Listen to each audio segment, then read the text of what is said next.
What is up, guys? Welcome to a special episode of What is Health. I had a great Instagram question come up and I really wanted to address it. It asked, how does mental health affect or is affected by nutrition? And I really think this is a good topic to talk about. So I want to talk a little bit about me for those of you that are new to the channel. Hopefully this is a video that gets passed around not for anything other than the fact that it can help somebody out there.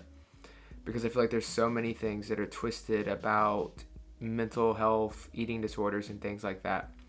So about me, I developed bulimia when I was 15 years old. I had it pretty bad due to a foundational issue with body dysmorphia and fat phobias.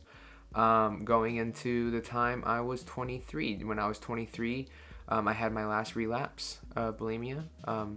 Since today, it's been about 26 months since my last relapse, and I've been speaking out about it ever since. So I've battled with these issues. These issues could have been medically diagnosed, and I could have been put into rehab. It would have been totally valid for my parents to do so. It was not a good time for me. I got to the point where I was throwing up blood. I was having a hard time drinking fluids due to the scar tissue in my throat. Just things were not good. And, I really do owe so much of my foundational strength to start dealing with these issues through the ketogenic diet, through a low-carb diet, through proper nutrition, through whole foods. And, and the reason I say that is because I will be the first to tell you that any diet does not fix an eating disorder. An eating disorder is a neurological issue, right? It is something that happens in your head. It's something that you have to deal with from an emotional, traumatic standpoint, subconscious standpoint even. It's not something that you can just eat salad and it goes away. I could binge eat a salad if I wanted to. The reason why, though, I think that nutrition matters, and we'll get into that in a second, is that it gives us a much greater foundation of control. I definitely did relapse after I started eating keto. But when I started keto, I went almost 9 months without throwing up once, which is the longest I had gone since I started making myself throw up. So right there, that spoke volumes about the power of a diet that helps regulate blood sugar, which leads to less binge urges. One that prioritizes healthy fats, so you're able to create hormones like you should. And it also gives you good energy, so you don't have crashes and dips like you would on a high refined carbohydrate-based diet. And so right there, that spoke volumes about the strength of nutrition as it pertains to some mental disorders. But at the end of the day, though, it doesn't stop there. We can definitely make a video. I definitely would love to talk to everybody about, the mental approach and steps that I took to develop self-care and self-love to overcome my eating disorder and be at the point where I'm at, where I have been in recovery without a relapse for 26 months. But the major thing that I want to talk about today is the nutrition, because nutrition does matter when it comes to overcoming eating disorders. Why though? Because of the way that food affects us. Something that I was taught in therapy school that was really powerful to me was that we are what we eat. And I think oftentimes we listen to that, but I don't think we really understand what that means. We think it more metaphorical in nature, and it's not. It's actually really literal. Like when you eat something, like let's say, for instance, you eat a Twinkie, right? Like those refined sugars are going to be processed into glucose and stored as fat because you're not going to use them. Usually most people don't eat Twinkies and go run. They usually eat Twinkies and sit on their butt and watch Netflix. And so you're going to eat that. It's not going to get used because you're sitting down.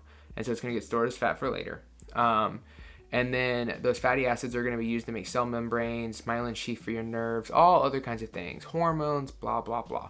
Not to say that if you're in a calorie deficit eating Twinkies, you're not going to lose weight. This is not a weight loss. This is not a weight loss video. This is a health video, okay? This is trying to get you to understand that if you really want to deal with mental issues, in my opinion, again, I am not a doctor. Let me reference that. Not a doctor. This is personal experience here. And from a clinical perspective as a nutritional therapist.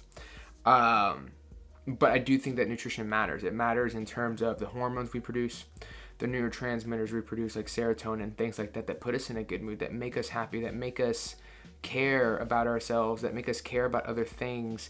All of that is impacted by the food we eat. Our gut health, our gut microbiome, our cells, right? If we're able to metabolize things, our ability to lose weight, which losing weight and stuff does impact the way we look at ourselves, which does affect our mental issues.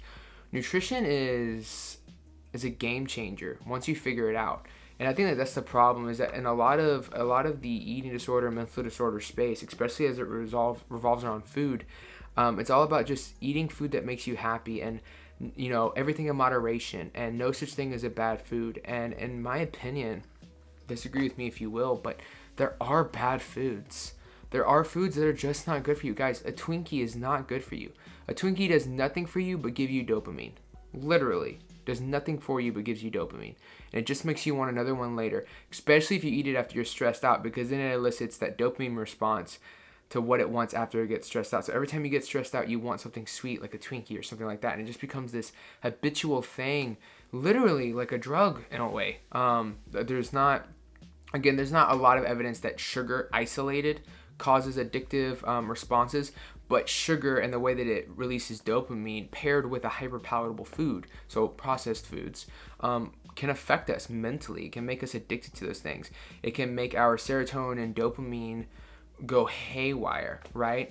It can affect the ability, we've seen in a lot of people that get on ketogenic diets that have ADHD, we see a lot of their issues rectified. I have ADHD. I haven't been on medication since I went on keto. So I definitely know that it has power there, right? They're calling Alzheimer's type 3 diabetes. And we see it's because the cells in the brain stop being able to use glucose efficiently as fuel. And so a ketogenic diet can be helpful, and not necessarily healing what's already been done on Alzheimer's, but can help the progression of the disease. And so we see all these kinds of things in the scientific literature coming out, and it just begs the question of why is it that when people see something wrong with their kids or themselves, the first thing they don't question is their nutrition. They think of the first pharmaceutical to take. They think of, but they never question what they're eating. In fact, they go to more sugar, and they might throw in like some broth or something because they're told it's healthy. But they start going to the sweets and the candies and, those things that give you comfort. And it's almost like the doctors and everybody encourages it. Like, okay, you can have those things in moderation.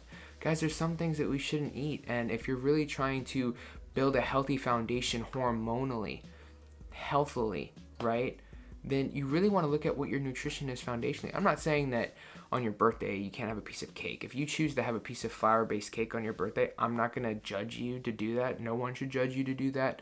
But you should be able to look at your life, look back at your day-to-day and go, okay, like, am I really eating the way that I need to be eating to give my brain the best chance at fighting this? If I'm having body dysmorphic episodes, or I am, struggling not to relapse on my bulimia, like, the first thing I want to look at is like, okay, am I in a good place foundationally? Like, am I handling my stress life management well?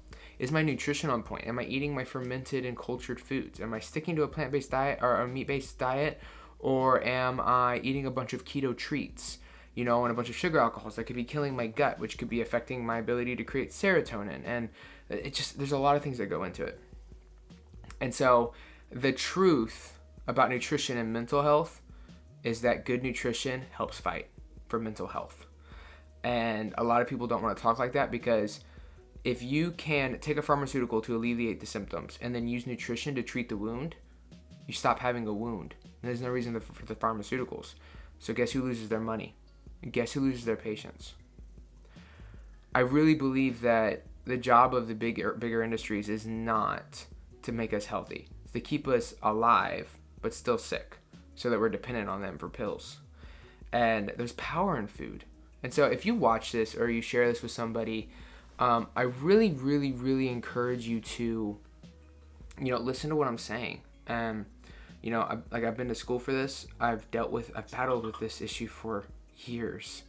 It's not something I take lightly. I wouldn't be saying this if I didn't really think it held weight, and I think it holds a lot of weight. And so I really, really it was a great Instagram question. I loved it.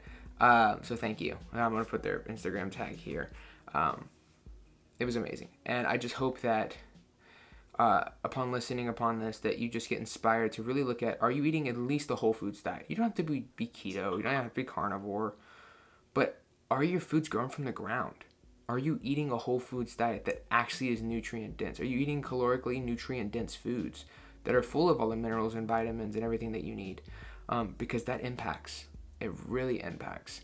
And I can't say that I would be where I'm at with my eating disorders and my body dysmorphia if I didn't have a strong nutritional foundation. So I just want to make this video to kind of share that with you guys, and I love you all. I hope you find something from this. I hope you pull something from this, and I hope you apply it. Until next time.